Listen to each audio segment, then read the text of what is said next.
নমস্কার বন্ধুরা, আমি দিব্যেন্দু। তো আজকে আমার channel creative garden and art bag.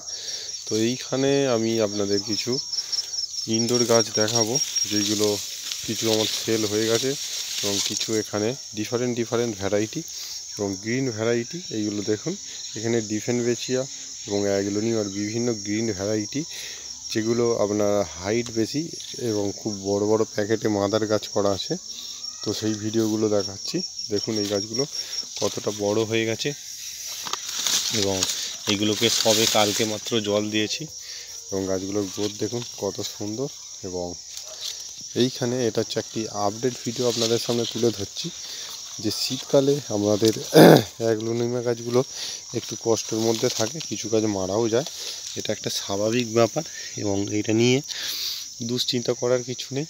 কিছু গাছ মারা যাবে, যেগুলো খুব স্ট্রং গাছ না, সেগুলো মারা যাবে।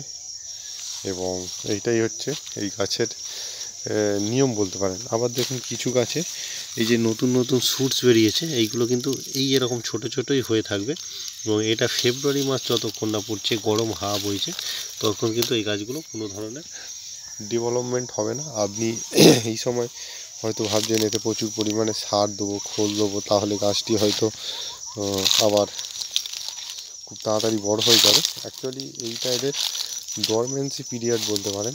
এই গাছগুলো এই সময় খুব একটা গ্রোথ হয় না।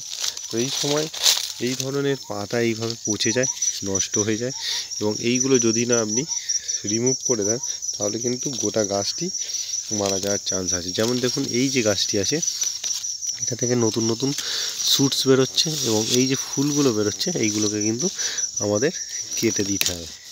এই ফুলগুলো হলে কিন্তু গাছ আবার ডেভেলপমেন্টে যাবে না বেশি। তো এই ফুলগুলো দেখুন এইভাবে আমাদের কেটে দিতে হবে, তবেই কিন্তু গাছ ভালো ডেভেলপমেন্ট করবে এবং এটা নেক্সট ফেব্রুয়ারি থেকে শুরু হবে ডেভেলপমেন্ট হওয়াটা। তো এখন হবে না।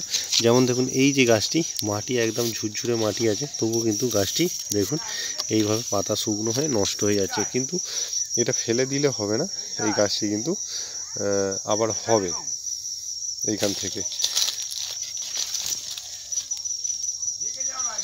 তো আজকের মতো এখানেই শেষ করছি। নমস্কার।